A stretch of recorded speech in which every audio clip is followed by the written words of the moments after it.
यदि आप भी कब्जा संबंधित विवाद को लेकर परेशान हैं, आपके ज़मीन को अगर किसी ने कब्जा कर लिया है, कब्जा हटाने का ये नया कानून है। और ये नया कानून अगर आपको पता नहीं है तो ज़रूर जान लीजिए, इसको राष्ट्रपति के द्वारा भी मंजूरी जो है वो मिल चुका है, यानी मिलने के बाद ही ये कानून लागू हुआ है। अब अगर आपके ज़मीन पर, ये अगर आपका ज़मीन है और इस ज़मीन पर किसी ने आकर कब्जा कर लिया है और कब्जा खाली नहीं कर रहा है, आप उसको हटाना चाहते हैं, तो आपको घबराने की ज़रूरत नहीं है। इस कानूनी प्रक्रिया के तहत जो है आप आसानी से उसको हटा सकते हैं। अब इसके लिए आपको करना क्या क्या पड़ेगा, एक बड़ा सवाल है कि आखिर इसके लिए कौन सा रास्ता आपको अपनाना है, ये कानून कैसे काम करेगा। तो देखें, कोई भी अगर ज़मीन का टुकड़ा है, तो मान लेते हैं ये ज़मीन का जो टुकड़ा है, इस ज़मीन का ये मालिक है, या मान लेते हैं ये ज़मीन आप देख रहे हैं, ये ज़मीन खाली था और इसको कब्जा कर लिया गया, इस पर यानी जो है किसी को आने नहीं दिया जा रहा है। या आप कह सकते हैं कोई ऐसा ज़मीन है जो कि कब्जा किया और इस तरीके से मकान भी उस पर बना लिया, घेरावा भी कर लिया। तो जो ज़मीन का मालिक है, वास्तविक मालिक जो ज़मीन का है, तो ये अगर ज़मीन का मालिक है तो ज़मीन मालिक जो है उसके पास ज़मीन का कागजात जो है वो होना चाहिए। ज़मीन मालिक जो है उसके पास ज़मीन का रसीद, यानी कह सकते हैं लगान रसीद, सरकार जो राजस्व वसूलती है वो लगान रसीद उस व्यक्ति के पास, ज़मीन मालिक के पास होना बेहद ज़रूरी है। इसलिए मान ली सरकार टैक्स लेती है, सरकार टैक्स लेती है तो आप प्रूफ के तौर पर जो कागजात पेश करेंगे, एक तो वो कागजात जिससे कि ये साबित होगा कि आप प्रॉपर्टी के मालिक हैं, दूसरा ये कागजात आपको शो करना है जिससे ये साबित होगा कि इस प्रॉपर्टी का टैक्स भी ये सरकार को आप भर रहे हैं। अब देखें, ये नया कानून जो है, अब इसमें करना क्या है। सबसे पहले क्या होता है कि अगर मान लेते हैं कोई भी जो ज़मीन है ना, वो ज़मीन पर आया और कोई व्यक्ति जो है जबरन कब्जा कर लिया, अब इसमें आपको करना क्या चाहिए और क्या नहीं होना चाहिए। तो देखें, सबसे पहले हम आपको बता दें कि यहाँ पर अगर बात करें, सबसे पहले जो है वो यहाँ पर निरंतर कब्जा जो है ना, वो नहीं होना चाहिए। आप अगर इस कानून का मदद लेना चाहते हैं तो बिल्कुल ले सकते हैं। नया कानून लागू हुआ, राष्ट्रपति के द्वारा जो है मंजूरी दिया गया, आपको पता है BNS है, BNSS है, यानी इस कानून को लेकर अगर आप जो है एक तरह से देखे होंगे तो ये नया कानून अब लागू हो चुका है और राष्ट्रपति के द्वारा भी इस पर मुहर लगा दिया गया। लेकिन अगर आप अपने ज़मीन से कब्जा खाली करवाना चाहते हैं तो 3 कंडीशन जो है ना उसको ध्यान में रखें, वो नहीं होना चाहिए। अगर वो होता है तो फिर कानून जो है वो आप कह सकते हैं दूसरा प्रक्रिया आपको करना ही पड़ेगा। जैसे यहाँ पर देखें, दूसरा जो मेन कंडीशन है वो है, यहाँ पर अगर बात करें तो जो ज़मीन है उस पर यहाँ पर शांतिपूर्ण कब्जा। अब तीसरा जो कंडीशन है, तीसरा कंडीशन ये है कि जो ज़मीन मालिक है, ज़मीन मालिक को जानकारी। अब ये 3 चीज़ नहीं होना चाहिए। कहने का मतलब है, अगर आप कोई भी ज़मीन पर निरंतर कब्जे में है, निरंतर कब्जे कहने का मतलब आपका जो है दादा भी कब्जे में थे, पिता भी कब्जे में है और आप भी कब्जे में हैं, लंबे समय से कब्जे में हैं। दूसरा जो कंडीशन आता है कि शांतिपूर्ण जो है, क्योंकि ये तीनों कानून जो है ना, ये अगर बात करें सबसे पहले तीनों नियम जो हैं, अगर ऐसा हो जाता है ना तो जो कब्जा करने वाले हैं, मान लेते हैं कब्जा करने वाला शांतिपूर्ण लंबे समय से कब्जे में है, ज़मीन मालिक को पता है कि मेरा ज़मीन का उपयोग कौन कर रहा है, और ये बात करें आज जो नहीं 12 साल से अधिक समय से हो गया, तो कानून जो है ना उस ज़मीन मालिक को अगर बात करें सबसे पहले यहाँ पर, अब ज़मीन मालिक अगर आप दावा करेगा, आप सोचेगा कि नहीं हमको ये तुरंत हो जाए, यानी कब्जा तुरंत हट जाए, तो उसके लिए कब्जा करने वाले मकान बना कर रह रहे हैं, इस ज़मीन पर कब्जा कर लिया और मकान बना कर रहने लगा, निरंतर कब्जा है, शांतिपूर्ण तरीके से कब्जा है, तो यहाँ पर नियम और कानून कुछ अलग होता है, उसके बारे में बताएंगे। लेकिन अगर आपके ज़मीन पर कोई जबरन जो है ना आकर अगर कब्जा कर लिया, तो ज़मीन मालिक को क्या करना चाहिए। देखें, ज़मीन मालिक जो है ना, इनको सबसे पहले नया कानून है BNS जो है की धारा अगर यहाँ पर जो है 111 के तहत उस पर मुकदमा आप दर्ज कराएंगे।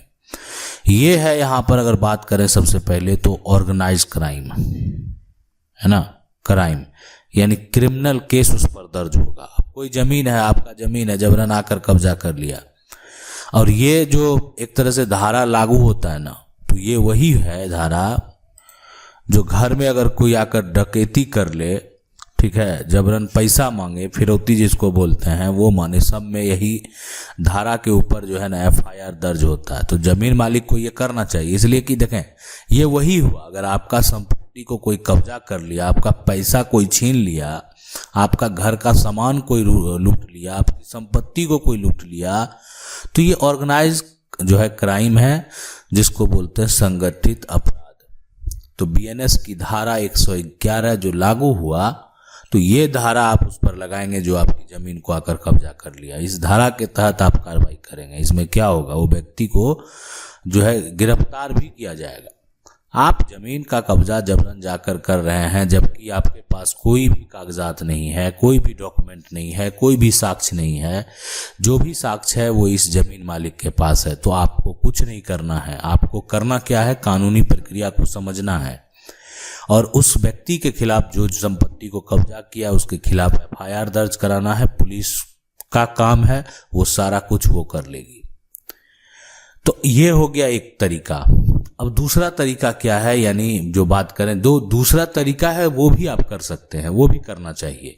अब मान लेते हैं कोई खाली जमीन है, उसको कब्जा किया, तो उस पर प्रयास करें कि आप जो है SDM के पास से जो है, अब ये BNS की धारा, हम ये बात कर रहे थे BNS की धारा, अब बात करेंगे BNSS की धारा, भारतीय नागरिक सुरक्षा संहिता, BNSS की जो धारा है। अब ये धारा क्या कहेगा यहाँ पर, तो इसमें क्या करना है आपको कि धारा जो लगवाना है वो 163 लगवाना है। अब ये हो गया कि 163 अगर लग गया ना, तो SDM के पास से एक आदेश आ जाएगा। देखें, ये होता है रुकावट का धारा, कि आपका खाली जमीन का घेरावा नहीं करने लगे। मान लेते हैं कल घेरावा कर लिया, मकान बना लिया, वो मकान रेंट पर लगा दिया, या वो मकान में खुद रहने लगा, तब तो आपको उसको हटाने के लिए समझ सकते हैं कितना प्रक्रिया करना पड़ेगा। लेकिन आपको क्या करना है कि जो धारा 163 लगाएंगे ना, तो SDM के पास से जो मजिस्ट्रेट हैं उस पर स्टे लग गया। अब वो वहाँ कुछ नहीं कर पाएगा जब तक जो है SDM का प्रक्रिया चलेगा। SDM के द्वारा वेरीफाई किया जाएगा कि जो व्यक्ति ऐसा किया है उसके पास कागजात है या नहीं है। ये सारा कुछ वेरीफाई करने के बाद निर्णय लिया जाएगा। तो ये प्रक्रिया जो है ना, अब उसका अगर उल्लंघन करता है, सबसे बड़ा सवाल है, उसका अगर उल्लंघन करता है तो खुद फिर या तो थाना भी आप जाकर रिपोर्ट कर सकते हैं, नहीं तो खुद फिर SDM के पास चले जाए। मान लेते थाना गए, ठीक है, और थाना प्रभारी को आपने शिकायत की कि 163 का नोटिस तो प्राप्त हुआ है, लेकिन जो है इस पर किसी प्रकार का कोई अमल नहीं किया जा रहा है, इस पर निर्माण कार्य जारी रखा जा रहा है। तो आप जो है जाकर उनको शिकायत कर दिया, वो सुनने को तैयार नहीं है, नहीं आए तो SDM को भी शिकायत कर देंगे।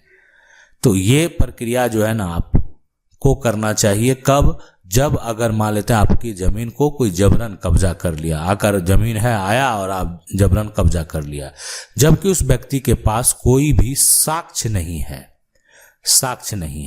ठीक है। अब है बड़ा सवाल यहाँ पर कि निरंतर कब्जा, शांतिपूर्ण कब्जा और जमीन मालिक को जानकारी, इन तीनों कंडीशन में क्या होता है उसको एक बार जरूर जान लें। अब सुप्रीम कोर्ट के कुछ फैसले पर अगर नज़र डालें जमीन कब्जा विवाद को लेकर, तो एक फैसला जो है वो है KK वर्मा का जो फैसला आया था। तो KK वर्मा के फैसले में जो है सुप्रीम कोर्ट ने खास करके इसी से संबंधित है, वो ये कहा गया कि 12 साल तक जिसका कब्जा है, 12 साल तक या उससे अधिक समय से जिसका कब्जा है, उसको संपत्ति का मालिक माना जा सकता है। संपत्ति का जो मालिक है ना, मालिक माना जा सकता है, इस बात को समझ लें, माना जा सकता है। अब 12 साल से अधिक है अगर मान लेते हैं, या 12 साल तक जिसका भी कब्जा है, ठीक है, तो वहाँ पर क्या होगा, ये अगर वो साबित करने में सक्षम है कि वो 12 साल से अधिक समय से निरंतर कब्जा है, शांतिपूर्ण कब्जा है, या ये भी हो सकता है कि जमीन मालिक को इसकी जानकारी है, उस केस में क्या होगा, उस केस में यानी कानूनी तौर पर अगर देखा जाए तो यानी सुप्रीम कोर्ट ने इस फैसले में कहा कि उसको मालिक माना जा सकता है। दूसरे एक फैसले की अगर बात करें, ये यहाँ पर जो है वो है देखा जाए तो मुकेश कुमार है ना, मुकेश कुमार वर्सेस अगर बात करें सबसे पहले तो स्टेट ऑफ हरियाणा।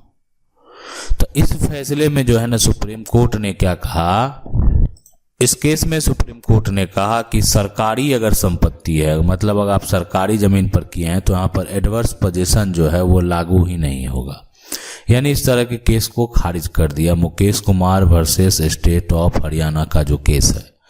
इसी तरह का और भी जजमेंट को अगर पूरा डिटेल से अगर आप जानना चाहते हैं तो आप हमारी प्लेलिस्ट में जाएंगे, वहाँ पर जजमेंट स्टोरी है, वहाँ पर हम सुप्रीम कोर्ट के द्वारा दिए गए फैसले के बारे में बताए हैं कि आखिर इस तरह का अगर विवाद हुआ है तो सुप्रीम कोर्ट ने जो है अंतिम निर्णय क्या दिया। और आपको पता है कि सुप्रीम कोर्ट के द्वारा दिया गया निर्णय जो है ना वो एक कानून बन जाता है। आशा करते हैं वीडियो अच्छा लगा होगा। कानून की 99 को अगर पहली बार देख रहे हैं तो चैनल को सब्सक्राइब करके जो बेल आइकन है उसको जरूर दबा लें। मिलते हैं अगले वीडियो में, तब तक के लिए जय हिंद।